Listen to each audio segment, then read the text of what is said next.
Hello दोस्तों, स्वागत है फिर से हमारे इस YouTube channel study with Ravi पर। जी हाँ दोस्तों, आज हम बात करेंगे सभी एग्ज़ाम के लिए all competitive exam 11th-12th exam, Bihar के जितने भी एग्ज़ाम है साथियों, बिहार के अलावा अन्य राज्य के भी जितने सारी एग्ज़ाम होती है, कॉम्पिटेटिव एग्ज़ाम से लेकर 11th-12th के जितने भी एग्ज़ाम होती है साथियों, उन सभी के लिए एक मोस्ट इम्पोर्टेंट क्लास आप लोगों के पास आ गया है समाज का। जी हाँ दोस्तों, समाज की क्लास में आज हम बात करेंगे ट्रिक की और बहुत सारे ऐसे समाज का विग्रह जो आपको बहुत ज़्यादा कंफ्यूज करता है। तो चलिए साथियों, अपने दोस्तों के पास फटाफट क्लास को शेयर कर दीजिए, लाइक कर दीजिए और चैनल को सब्सक्राइब नहीं किए हैं तो प्लीज़ चैनल को सब्सक्राइब करके अपने दोस्तों को पास शेयर कर दें। चलिए साथियों, स्टडी विथ रवि चैनल को फटाफट से सभी आदमी शेयर कर लीजिए और अपने दोस्तों को पास शेयर कर दीजिए फटाफट अंदाज में। तो चलिए आज की क्लास को करते हैं स्टार्ट। समास का अंत आज इस क्लास में होने जा रहा है। तो चलिए सबसे पहले हम जानेंगे समास की परिभाषा।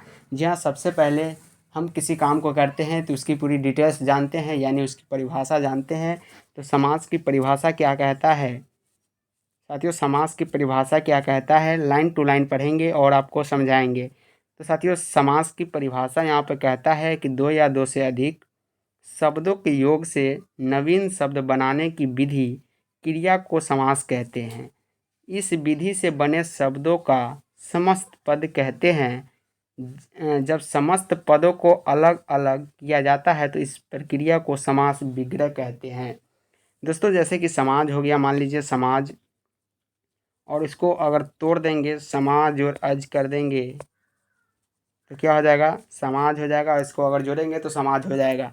तो इसी को अगर तोड़ दिए तो क्या होगा, इसका विग्रह हो गया। क्या हो गया, इसका विग्रह हो गया।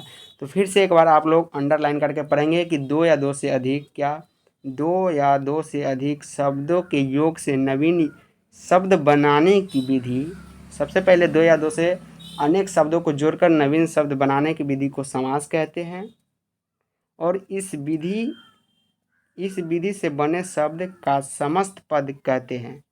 जब समस्त पदों को अलग अलग किया जाता है तो इस प्रक्रिया को समास विग्रह कहते हैं। जैसा कि हमने बताया कि किसी शब्द को तोड़कर अगर दो से तीन भागों में उसको कर दिया जाए तो उसका विग्रह होगा, यानी टूट गया वो। चलिए आगे चलते हैं। आगे इसका क्या कहता है परिभाषा, कि समास रचना में कभी कभी पूर्व पद, कभी उत्तर पद या दोनों ही पद प्रधान होते हैं। यह विधि समस्त पद कहलाते हैं। जैसे जैसे क्या, जैसे यहाँ पर आपके पास उदाहरण है। जैसे में है, पूर्व पद में है शिव। पूर्व पद में क्या है, जैसे कि पूर्व पद में शिव है और उत्तर पद में क्या है, भक्त है। और इसका समस्त पद क्या हो जाएगा, समस्त पद यानी दोनों को अगर जोड़ देंगे तो क्या हो जाएगा, शिव भक्त। जी हाँ, शिव भक्त होगा। शिव और प्लस भक्त को जोड़ेंगे तो क्या हो जाएगा, शिव भक्त होगा। इसमें पूर्व पद क्या है, प्रधान है। पूर्व पद प्रधान है। जैसे दूसरा देखिए, जैसे जेब प्लस खर्च, जेब खर्च, उत्तर पद प्रधान है इसमें।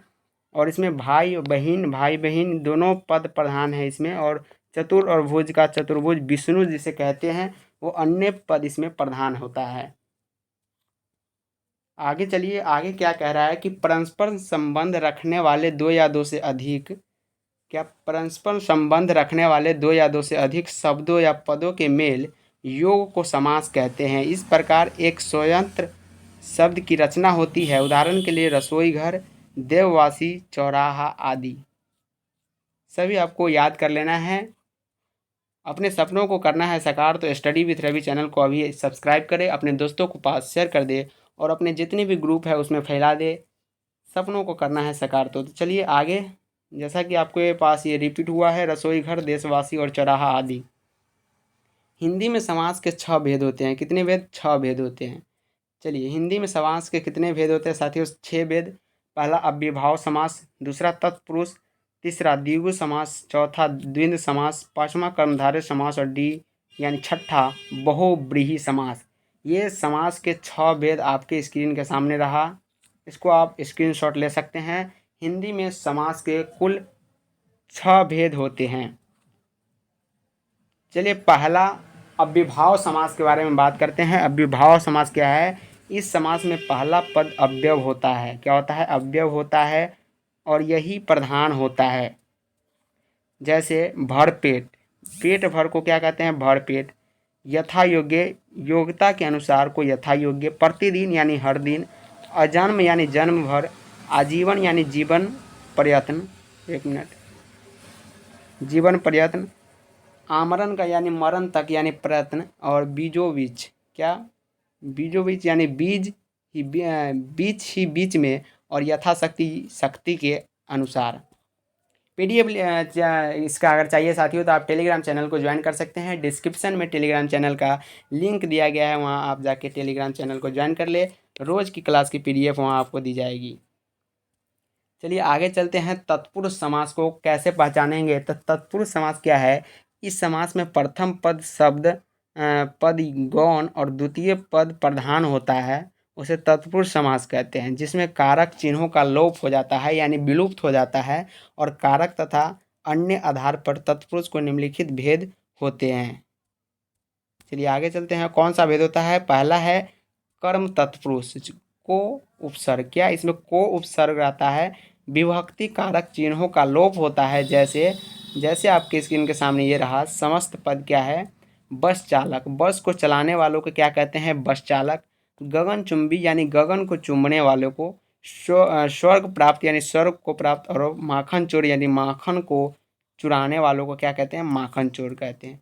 दूसरा क्या है? दूसरा है करण तत्पुरुष, इसमें से द्वारा उपसर्ग का लोप होता है। जैसे मधांश यानी मध्य से अंश, अंध, मधांत क्या हो जाएगा? मध्य से अंध हो जाएगा। रेखांकित, रेखा द्वारा अंकित, यहाँ पर इसका एक अपवाद है, यहाँ द्वारा भी आ सकता है।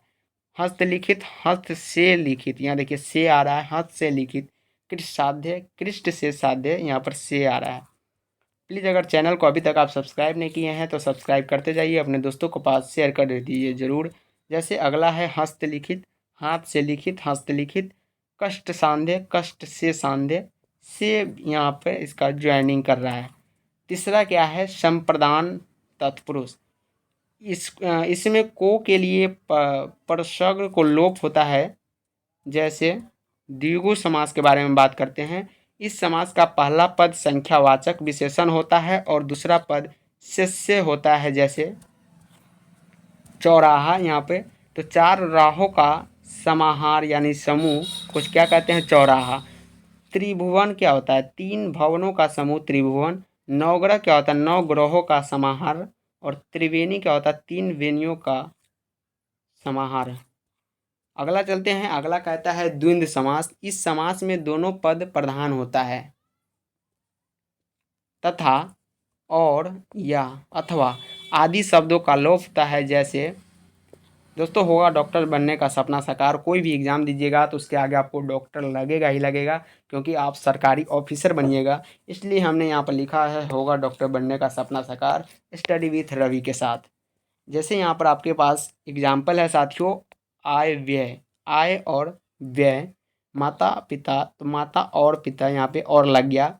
भीम अर्जुन, भीम और अर्जुन। अन्न और जल, अन्न और लग गया यहाँ पे।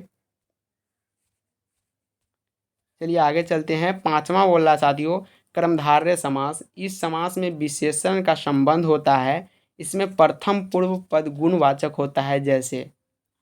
जैसे यहाँ पे गुणवाचक क्या है? महात्मा, महान है जो आत्मा, क्या महान है जो आत्मा, महात्मा, इसके पास वो गुण है इसलिए उसको महात्मा कहते हैं। स्वर्ण कमल, स्वर्ण है जो कमल, क्या स्वर्ण है जो कमल, स्वर्ण कमल। नील कमल, नीला है जो कमल, नील कलम। और पीताम्बर को क्या कहते हैं? पीला है जो अंबर, पीताम्बर। चलिए आगे चलते हैं। आगे बोल रहा साथियों कर्मधारय समास में पूर्व पद तथा उत्तर पद में उपमेय उपमान संबंध भी हो सकता है। जैसे समस्त पद घनश्याम, घन क्या? घन के श्याम, घनश्याम, घन के श्याम। कमल नयन, कमल के नयन। और चंद्रमुख, मुखी रूप। तो ये रहा साथियों आप लोगों को समास की पूरे निचोड़ इस पीडीएफ में साथियों आपको दिया गया है। ऑल एग्ज़ाम, जैसा कि हमने बताया कि ऐसा भारत में कोई एग्ज़ाम नहीं है जिसके लिए मल्टीपल चॉइस इससे क्वेश्चंस आपसे 5 नंबर का पूछा जाता है साथियों। बिहार पैरामेडिकल हो, बिहार पुलिस हो, कोई भी ऐसा एग्ज़ाम हो जहाँ पर इसमें बेहतर से बेहतर आप इससे रिजल्ट कर सकते हैं। 5 नंबर का इसमें से आप लोगों को पूछा जा सकता है। तो इसका PDF लेने के लिए आप टेलीग्राम चैनल को ज्वाइन कर ले और क्लास देखने के लिए प्लीज़ चैनल को सब्सक्राइब करें, बेल आइकन को प्रेस कर ले और अपने दोस्तों के पास शेयर कर दे। साथियों, रखते हैं के लिए आज के लिए इतना ही। तब तक के लिए जय हिंद, जय भारत।